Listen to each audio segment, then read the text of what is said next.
Baik, kita masih akan mendengarkan yang belum diurai barangkali oleh Ustadz Fahmi, dan juga kita akan mendengarkan nasihat dari Buya Gus Rizal, dan tentu juga masih ada Ustadz Fazlan di sini akan memberikan praktiknya kepada kita, dan juga para asatidz lain yang insya Allah akan masuk. Silakan Ustadz Fahmi. Bismillahirrahmanirrahim. Assalamualaikum warahmatullahi wabarakatuh. Bapak Ibu yang dimuliakan Allah Subhanahu wa taala, yang saya hormati guru kita Ustadz Bakhtiar Nasir, Buya Anwar Abbas, selaku Wakil Ketua Majelis Ulama Indonesia Pusat, juga Ketua Umum MIUMI, Profesor Dr. Hamid Fahmi Zarkasi, dan para guru, para masyayikh, semua yang saya cintai karena Allah Ta'ala. Ya, menarik dari apa yang sudah tadi, banyak poin-poin yang sudah disampaikan. Saya ingin menambahkan kaidah kita dalam beragama ini sangat penting, dan ini menjadi ujian bagi kita ketika menghadapi musibah. Ya, salah satu kaidah yang sangat penting untuk kita pegang, terutama ketika terjadi perselisihan, terjadi persilangan pendapat, ya, apalagi sudah bercampur baur ini, mana masalah sains, masalah agama, dan juga sudah dikasih bumbu-bumbu narasi-narasi politik. Ada satu kaidah dari Al-Quranul Karim, surah Al-Ma'idah menyatakan, وَلَا يَجْرِمَنَّكُمْ شَنَآنُ قَوْمٍ عَلَىٰ أَلَّا تَعْدِلُوا اعْدِلُوا هُوَ أَقْرَبُ لِلتَّقْوَى. Janganlah kebencian Anda, ya, kepada satu kaum, kepada satu golongan, kepada satu kelompok, kepada seorang, ya, yang namanya benci karena banyak faktor itu, ya, satu hal yang pasti terjadi di tengah-tengah masyarakat, apalagi hubungannya sangat kompleks, apalagi Indonesia ini. Kita baru saja, ya, tidak lama setelah Pilpres kemarin 2019, tentu ada banyak ekses-ekses lanjutan dari hal kekecewaan, misalnya sebagian masyarakat, ya, yang terbelah dua itu karena memang calonnya juga cuma dua gitu, ya. Ini lalu berimbas kepada hal-hal yang di sini, ya, kita harus pandai-pandai memilah, ya, mana bagian politik, mana bagian agama, mana bagian sains. Ya, urusan kritik terhadap kebijakan politik pemerintah itu biarlah para politisi, aktivis yang berbicara. Ketika bicara tentang medis, kesehatan, apalagi soal pandemi, ada ilmu khusus, ada epidemiologi, ada vaksinologi, ada virologi, ada macam-macam. Maka dudukkanlah, tempatkanlah ini pada porsinya. Ketika bicara tentang agama juga ada berlaku kaidah-kaidah agama. Nah, jadi ada hikmah dari peristiwa tadi yang banyak curhat dari sahabat-sahabat, teman-teman semua, Bapak Ibu, hadirin hadirat yang dimuliakan Allah. Ini semua bermuara ke sini. Ya. Maka kita harus pegang pertama adalah kaidah la yajrimannakum syana'anu qaumin ala alla ta'dilu. I'dilu huwa aqrabu littaqwa. Jangan karena kebencian kepada satu kelompok, satu golongan, satu orang, ya, lalu kemudian menyebabkan kalian itu terjerumus kepada tindakan perbuatan zalim. Ya. Tidak berbuat adil. Adil itu apa sih? Menempatkan sesuatu pada tempatnya, pada proporsinya. Nah, MIUMI itu hadir untuk mewujudkan Indonesia yang lebih beradab, yang lebih adil dan beradab. Ya, dan salah satu misi daripada atau visi MIUMI ini adalah menegakkan otoritas ilmu para ulama dan juga menegakkan kewibawaan fatwa para ulama di tengah-tengah masyarakat muslim. Nah, ini menjadi batu ujian. Nah, Bapak Ibu yang dirahmati Allah, maka itu kita harus bersikap adil. Ya'diluhu aqrabu littaqwa. Adil itu lebih dekat kepada ketakwaan. Takwa ini adalah kata Nabi SAW, jima'ul umuri kulliha. Semua perkara itu simpulnya dalam agama Islamnya adalah untuk apa? Membentuk karakter kita menjadi manusia-manusia hamba Allah yang bertakwa kepada Allah Subhanahu wa taala. Ya.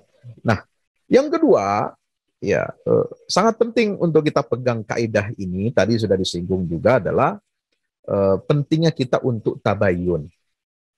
Sebab Allah Ta'ala menyatakan dalam surah Al-Hujurat, ya ayyuhalladzina amanu in ja'akum fasiqum binaba'in fatabayyanu an tusibu qauman bijahalatin fatusbihu ala ma fa'altum nadimin. Perintah untuk mengklarifikasi berita, tabayyun. Check and recheck.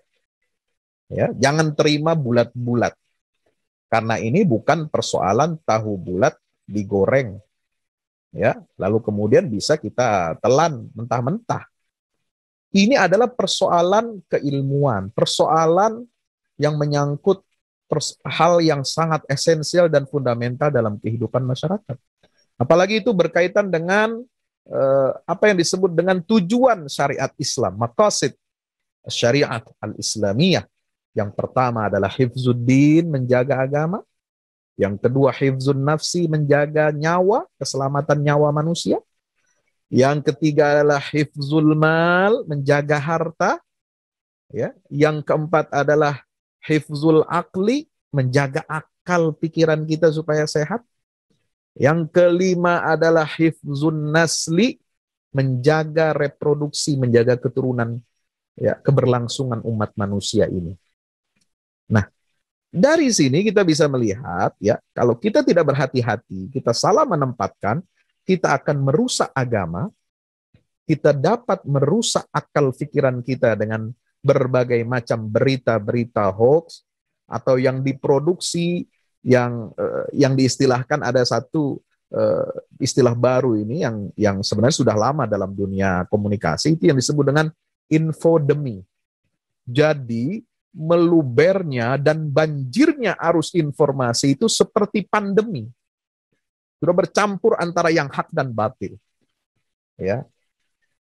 Semua orang bisa bikin broadcast, digabung-gabung, difabrikasi.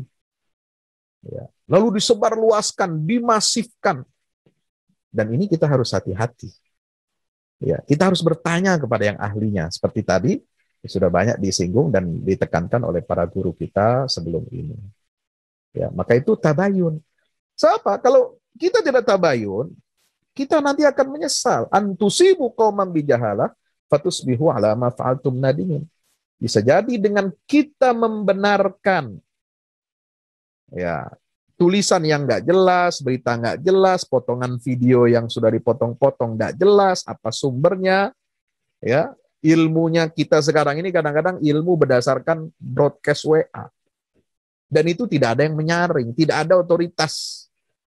Siapa di situ otoritas keilmuan di WA itu? Ya, sangat berbahaya. Dulu kita belajar dari sekolah dasar sampai perguruan tinggi, kita nggak paham ilmu, kita baca berulang-ulang dan kita tanya kepada guru kita, kepada teman kita yang lebih paham. Tapi sekarang aneh bin ajaib, seluruh, ya, banjir informasi dan broadcast itu di media sosial, itu dengan mudahnya tangan kita ini ikut menyebarkannya tanpa proses penyaringan dan klarifikasi. Saya khawatir, ya, kita tidak lolos, tauhid sosial kita tidak lolos. Ya, kalau tauhid ubudiyah kita bisa lolos, kita bisa mengesahkan Allah Subhanahu wa taala, tapi kita tidak lolos dalam tauhid sosial kita, mencelakakan orang lain, dan ada andil kita. Ya, mohon maaf, ada andil kita. Kita turut menanggung dosa. Ya. Menyebarkan berita-berita yang tidak benar, lalu kemudian diyakini oleh banyak orang. Sebab ini sudah seperti air bah, pagi, siang, sore, tidak kenal waktu, itu semua banjir air bah itu di media sosial, itu informasi yang bercampur antara yang hak dan yang batil. Saya khawatir kita menanggung dosa, ya, ketika ada saudara-saudara kita yang sakit karena mengabaikan protokol kesehatan, ada ulama kita yang bahkan meninggal dunia, lalu kemudian agak kurang memperhatikan hal-hal seperti ini, ya, misalnya enggan divaksin atau apa dan sebagainya, kita menanggung, ikut andil dalam dosa itu. Ini kan ngeri sekali, Bapak Ibu yang dirahmati Allah. Ya, oleh sebab itu, mari kita lebih berhati-hati. Ya. Nah, dalam dunia keilmuan ini ada kaidah, ya, apalagi kita bicara tentang akidah Ahlus Sunnah wal Jamaah sebagai akidahnya mayoritas umat Islam, ya, kita berpegang kepada otoritas ulama, dan otoritas ulama yang paling lebih dipercaya kebenarannya itu adalah ketika mereka bersepakat, berkonsensus atas satu hal. Atas satu hal, mereka konsensus. Ya. Nah, ini yang disebut dengan, ya, firman Allah Subhanahu wa taala dalam ayat 115 surah An-Nisa. Wa may yushaqiqir rasula min ba'di ma tabayyana lahul huda wa yattabi' ghayra sabilil mu'minin nuwallihi ma tawalla wa nuslihi jahannama wa sa'at masira.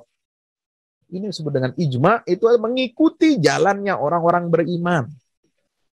Nah, jalannya orang beriman saja itu harus diikuti. Orang-orang beriman, kumpulan orang-orang beriman yang banyak, yang dalam istilah hadis bisa disebut dengan ma'alaihi ana washabi atau as-sawadul a'zam, alaikum bis-sawadil a'zam, atau ketika Nabi menjawab siapa itu yang selamat, al-jamaah misalnya.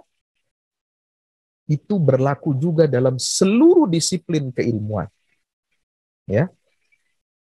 Ketika ulama membahas, para pakar kesehatan membahas, dan mereka sampai kepada satu konklusi, kesimpulan, dan sepakat ada langkah-langkah yang harus kita tempuh untuk mencegah pandemi ini atau memutus mata rantai penularan virus ini. Kalau kita enggan, ada mungkin yang enggan mengatakan ini wabah, karena wabah itu harus matinya cepat gitu ya, seperti yang beredar di WA. Ya, itu urusan Dokter Nanung tuh ya. Nah, itu kita harus hormati ini. Ya. Mengikuti jalan orang-orang beriman adalah ciri orang-orang yang beriman. Ya. Dan yang tidak mengikuti, yang menentang Rasul dan tidak mengikuti jalan orang-orang beriman, itu dikecam oleh Allah Subhanahu wa taala dengan apa? Dengan kehancuran dan kebinasaan. Nuwallihi ma tawalla wa nuslihi jahannam wa sa'at masir. Berat ini konsekuensinya. Ya. Maka itu mari kita beragama ini jangan qila wa qala. Maka itu Rasulullah mengecam. Ya, yang dikecam oleh Nabi SAW adalah perilaku qila wa qala wa kathratus su'al. Ya. Tidak pada tempatnya kita bersikap seperti itu. Ya, menerima qila wa qala, kabar-kabar burung, kabar-kabar yang tidak jelas. Kembalikan kepada otoritas. Nah, bicara tentang otoritas, dokter punya majami' atibba. Di Indonesia itu diwakili oleh organisasi namanya Ikatan Dokter Indonesia. Ya, yang dokter hewan lain lagi. Ini dokter manusia nih, ngurusin manusia, ngobatin manusia nih, ID. Yang ngurusi hewan ada lagi Perhimpunan Dokter Hewan Indonesia.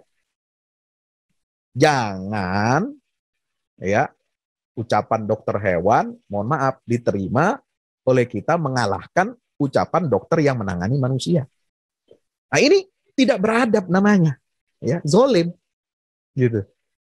Ya, kita harus tahu ini, ya, kita harus tempatkan, ya, Bapak Ibu yang dirahmati Allah Subhanahu Wa Taala, maka sangat berbahaya sekali ketika ada konsensus, ada ijma, dan sudah ada letak kaidah-kaidah keilmuan itu, lalu kemudian muncul lagi virus baru, varian yang paling berbahaya, lebih bahaya dari COVID-19 itu. Apa itu virus varian baru? Virus varian Lois. Nah ini, Bapak Ibu semua udah tahu semua. Wah, semangat sekali disebarkan itu.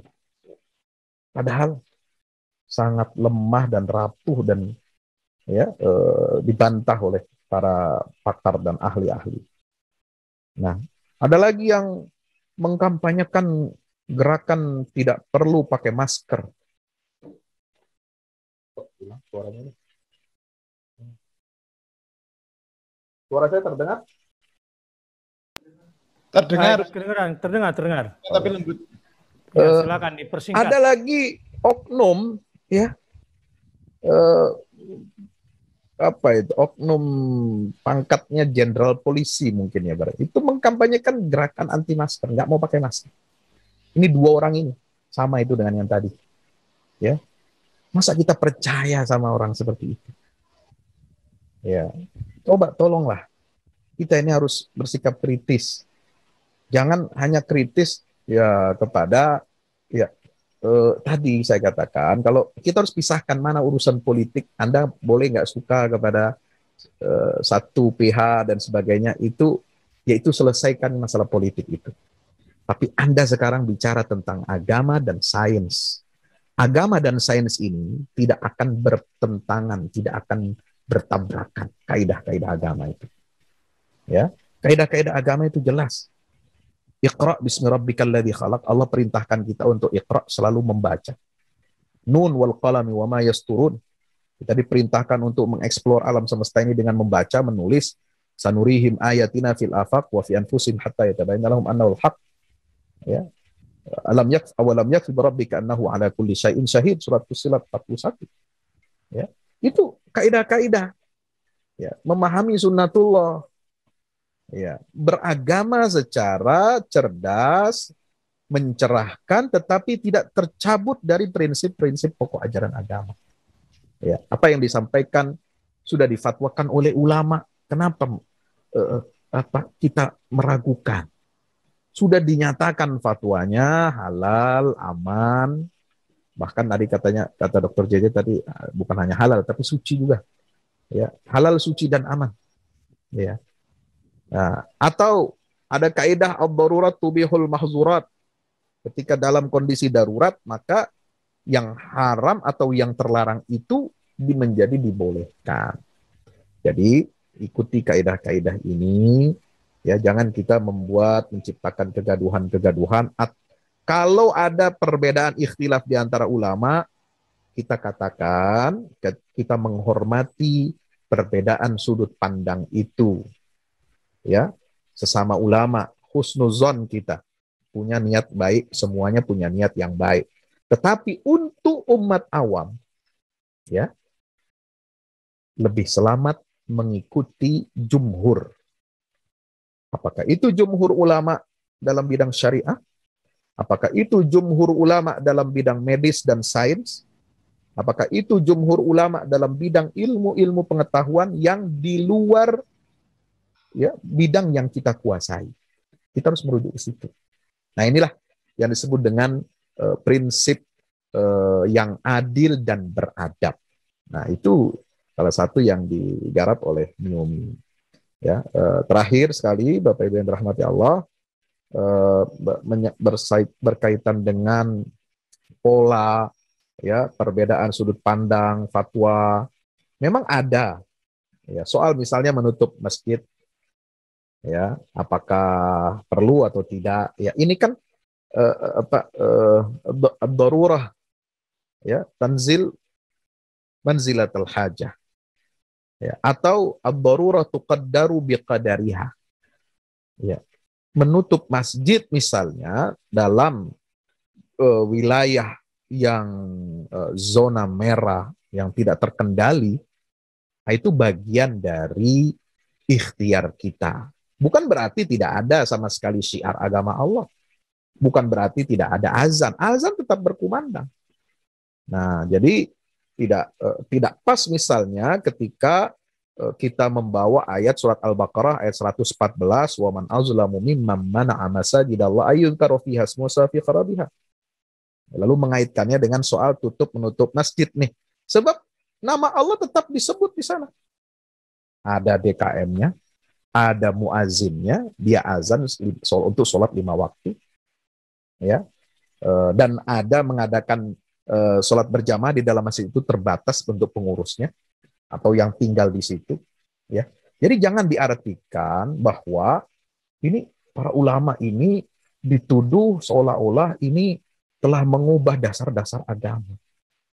Nah, ini kan hanya dalam masa darurat, dalam masa pandemi, ya. Tidak bisa kita serta-merta. Makanya saya mengusulkan ini, Ustadz Bahtiar, juga kepada MUI, barangkali mudah-mudahan bisa didengar. Ya, umat kita, saya hakul yakin, husnuzon, sudah bagus sekali, ya insya Allah ya, insya Allah. Artinya semangat ghirah keagamannya tinggi. Kenapa ada letupan-letupan semacam ini? Saya bisa memahami. Karena ghirah keagamannya tinggi. Tetapi di dalam ilmu agama, dalam syariat itu ada yang dikenal dengan al-azimah dan ada ar-rukhsah. Ada azimah saat di mana kondisi normal, ya sholat berjamaah, saf dirapatkan, ya. Kemudian sholat tidak boleh ada yang menutupi mulut kita, ya, tidak menggunakan masker. Iya, itu azimah, itu fiqhul azimah, ya, fi waqti sarra. Tapi ada juga fiqhur rukhsah. Ini juga harus kita ketahui. Kenapa misalnya orang sakit, ya, tidak bisa wudhu dengan air, dia bisa tayamum. Ini namanya kan rukhsah. Ya. Kenapa kita tidak melihat itu? Orang sakit tidak bisa sholat berdiri tegak lurus, dia bisa duduk. Ya, saya sudah berapa bulan ini karena masalah kaki ortopedi di lutut.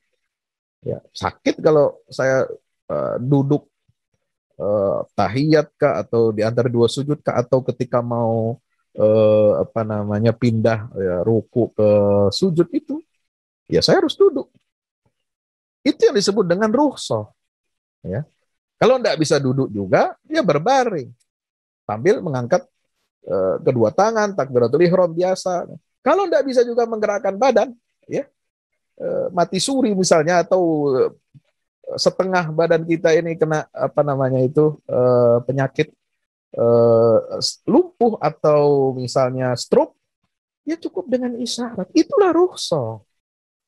Jadi jangan terlalu kita menganggap atau mengada-ada bahwa ini keputusan misalnya di sebagian zona merah, ulama dan pemerintah daerah memutuskan seperti itu, lalu kemudian kita anggap ini kebijakan yang anti agama.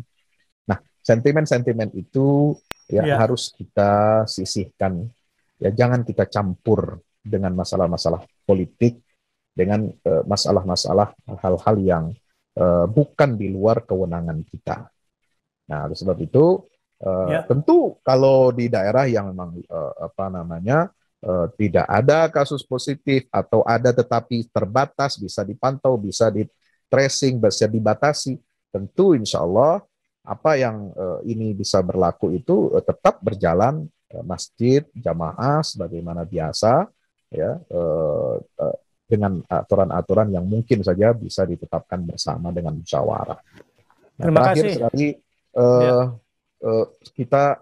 saya sendiri sangat prihatin ya soal yang sudah menjadi kesepakatan ijma para ahli kesehatan, epidemiolog, itu adalah dua hal untuk memutus mata rantai, ya, secara protokol bumi, ya, dan itu protokol bumi ini juga berdasarkan bisa dihubungkan dengan protokol langit sebenarnya, perintah dari Allah untuk menjaga diri kita supaya tidak terkena virus ini.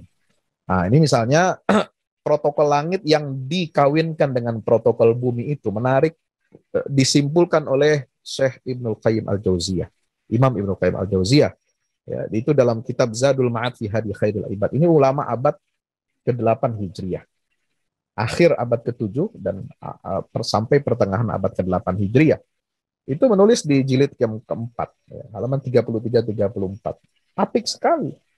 Ya, bagaimana tuntunan Rasulullah SAW untuk memelihara dan menjaga diri kita di tengah situasi pandemi. Ada 5 langkah. Pertama adalah tajannubul asbabil mu'dhiyah. Ya, yang kedua adalah al-akhdhu bil afiyah. Kemudian yang ketiga adalah alla yastanshiqal hawa alladhi qad fasad wa afan. Ya, yang keempat adalah alla yujawirul marba Yang kelima adalah hamiyatun nufus minat tiyar. Ini prinsip-prinsip pengendalian pandemi yang diambil dari hadis-hadis Rasulullah SAW. Ya, yang itu bisa diterjemahkan untuk konteks saat ini adalah isolasi mandiri, ya, isolasi diri sendiri, menjaga kesehatan, ya, pola makan, pola istirahat yang baik, kemudian tidak menghirup udara yang sudah tercampur atau menyebabkan droplet. Sekarang udah bukan droplet lagi, udah airborne katanya, udah ya, bahkan sekarang katanya penularannya udah lebih cepat lagi, 5 detik sudah cukup untuk tertular. Ya, artinya kita pakai masker. Allah yastansiqal hawa alladhi qad fasud wa afan. Ya, kemudian menjaga jarak. La yajawirul marba. Ya, kita nggak tahu nih. Sebelah kiri kita, kanan kita, depan kita, belakang kita, ini dia ini badannya sehat-sehat, tapi bisa jadi dia menjadi carrier virus itu sendiri. Maka itu kita harus menjaga jarak. Ya, disamakan Baik, dengan Ustadz orang Fahmi. yang sakit. Ya. Terima kasih banyak. Ya. Saya kira itu, Ustadz, sebagai bentuk kita MIUMI menjaga umat ini, ya, kepedulian para ulama untuk menyampaikan, memberikan protokol langit dan bumi ini. Wallahu a'lam bishawab.